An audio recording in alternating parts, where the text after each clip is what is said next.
Assalamualaikum warahmatullahi wabarakatuh. Perkenalkan kami dari kelompok 3 yang beranggotakan 6 orang yang terdiri dari 1. Artika Nanda Dwi Agustin, 2. Ahmad Rizky Mubarok, 3. Fadilatul Makfiroh, 4. Hafizatul Lutfiyah, 5. Herianti, 6. Heru Dwi Mediansah. Pada kesempatan kali ini kami akan membahas mengenai yang pertama, kantor akuntan perusahaan atau internal. Yang kedua, akuntan publik. Yang ketiga, akuntan pemerintah. Yang keempat, akuntan pendidik, serta sejarah berdirinya dan struktur organisasi masing-masing akuntan tersebut. Baiklah, langsung saja ke pembahasan.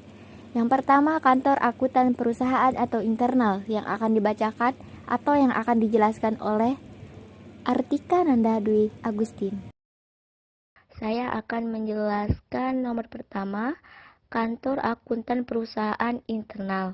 Seorang akuntan internal merupakan akuntan manajemen atau akuntan perusahaan. Dalam ruang lingkup kerja dari akuntan internal, yaitu pada sebuah perusahaan atau lembaga. Tugas dari akuntan internal melakukan pencatatan tiap-tiap transaksi keuangan yang ada. Contohnya seperti yang ada pada gambar. Akuntan publik tersohor di dunia, salah satunya Deloitte. Kantor akuntan publik yang satu ini bisa masuk The Big Four karena kesuksesannya dalam mencetak penghasilan yang sangat besar. Pada 2018, Deloitte mencatat revenue sekitar 4,3 miliar US dollar atau senilai 607 triliun rupiah. Berdiri pada tahun 1845 di London, Inggris, William Weld Deloitte merupakan sosok di balik berdirinya kantor akuntan ini. Dalam perjalanannya, Deloitte berubah nama menjadi Deloitte Touch Tohmatsu. Di Indonesia, jasa-jasa Deloitte diwakili beberapa entitas, mulai dari Satrio Bing Eni dan rekan, Deloitte Touch Solutions, PT Deloitte Konsultan Indonesia, KJPP Lau dan rekan, Herman Juniarto dan Partners, dan PT Deloitte Consulting. Terima kasih. Yang kedua yaitu akuntan publik yang akan dijelaskan oleh saya sendiri, Fadilatul Makfiroh. Mengenai akuntan publik, apa sih akuntan publik? Akuntan publik yaitu suatu profesi yang memberikan jasa sebagai profesional yang telah memiliki izin negara untuk melakukan praktik sebagai akuntan swasta yang bekerja secara independen. Tugas akuntan publik meliputi analisis laporan keuangan, auditor laporan keuangan, auditor pajak, dan sebagainya. Sebuah perusahaan melakukan pemeriksaan secara rutin tentang laporan keuangan, sehingga laporan tersebut menjadi wajar, handal, dan memiliki daya guna yang maksimal. Adapun standar pelaporan akuntan publik yang terdiri dari 4. Yang pertama yaitu laporan wajib menyatakan apakah suatu laporan keuangan yang diperiksa sesuai dengan prinsip akuntansi keuangan yang berlaku umum. 2. Pengungkapan informasi pada laporan keuangan harus dipandang memadai, kecuali jika dinyatakan lain di dalam laporan auditor.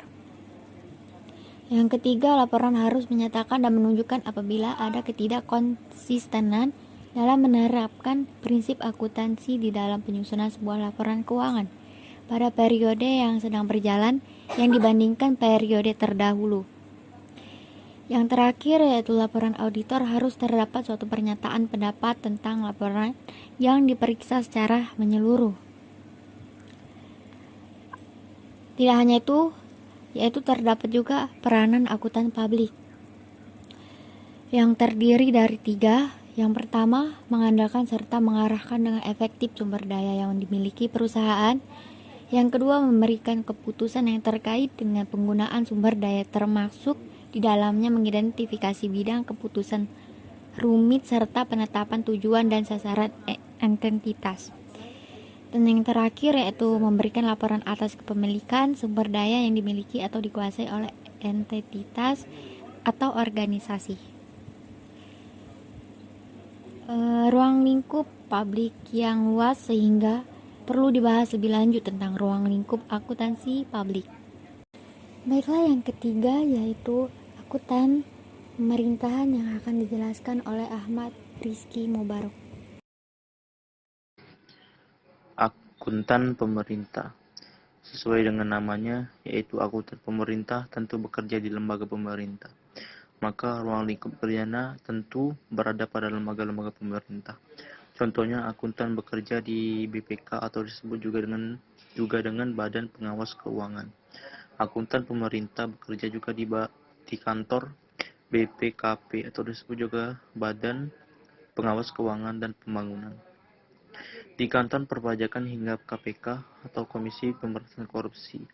Seorang akuntan pemerintah memiliki tugas utama dalam melakukan penyusunan laporan keuangan pemerintah, bahkan melakukan audit pada setiap institusi pemerintah di berbagai tingkat lembaga. Selain itu, para akuntan harus mengikuti tata cara dan aturan kerja yang ditetapkan oleh masing-masing lembaga pemerintah. Dan yang keempat yaitu akuntan pendidik yang akan dijelaskan oleh Hafizatul Lutfiyah. Akuntan pendidik. Akuntan pendidik adalah akuntan yang memberikan jasa pelayanan pendidikan akuntansi kepada masyarakat lewat lembaga-lembaga pendidikan yang ada untuk menciptakan akuntan-akuntannya terampil serta profesional. Jenis ini bertugas di pendidikan, memiliki lingkup tugas seperti melakukan penelitian dan pengembangan akuntan, mengajar di institusi pendidikan, menyusun kurikulum pendidikan akuntan yang digunakan di perguruan tinggi. Meski memiliki tugas utama sebagai pendidik, namun tidak sedikit yang menangkap pekerjaan lain. Seperti contoh, dengan membuka praktek, jasa pembuatan pembukuan, dan lain sebagainya. Walaupun terkesan tanggung jawab, pekerjaannya adalah yang paling ringan dari jenis pekerjaan yang lain. Tapi seorang akuntan pendidik harus memiliki dedikasi yang tinggi terhadap pekerjaannya. Karena selain memberi pengetahuan tentang akuntan kepada pendidik, juga bisa menjadi inspirasi kepada orang lain, terutama peserta didik dalam menekuni jenis pekerjaan akuntan pendidik ini. Baiklah, yang selanjutnya yaitu sejarah berdirinya masing-masing akuntan tersebut yang akan dijelaskan oleh Heru Dwi Meidiansyah.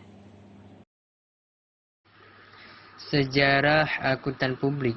Praktek akuntan di Indonesia itu dimulai sejak zaman VOC tahun 1642. Akuntan-akuntan Belanda itu kemudian mendominasi akuntan di perusahaan-perusahaan yang dimonopoli penjajah hingga abad 19. Akuntan pemerintah. Pertanggungjawaban atas pengelolaan keuangan pemerintah terus digunakan hingga beberapa dekade setelah deklarasi kemerdekaan negara Indonesia terjadi. Perkembangan akuntansi dan pelaporan keuangan pemerintah di Indonesia semakin pesat sejak pelaksanaan reformasi keuangan negara. Dimulai dari tahun 1945, proses pengelolaan dan pertanggungjawaban keuangan negara mengacu pada ICW yang merupakan produk pemerintah kolonial Belanda. Masa ini berlangsung mulai dari tahun 1945 sampai dengan tahun 1967. Baiklah, yang terakhir yaitu struktur organisasi masing-masing akuntan tersebut yang akan dijelaskan oleh Herlianti. Nama saya Herlianti. Saya akan menjelaskan tentang struktur organisasi, yaitu suatu struktur organisasi akuntan perusahaan atau internal terdiri dari direksi, direktur utama, direktur keuangan, direktur personal dan di bawahnya ada manajer personal, manajer permasar, manajer pabrik, manajer ADM, dan gudang.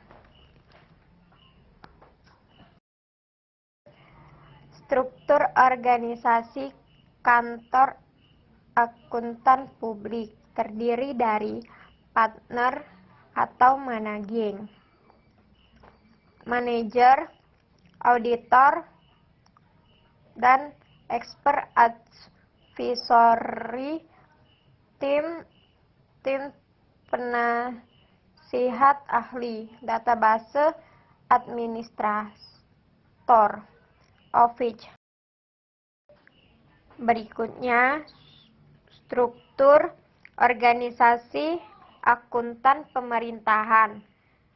Terdiri dari Biro Keuangan dan Aset Daerah, kelompok jabatan fungsional, bagian anggaran, bagian perbendaharaan, bagian akuntansi dan pelapor, bagian anggaran daerah bawahan, bagian aset.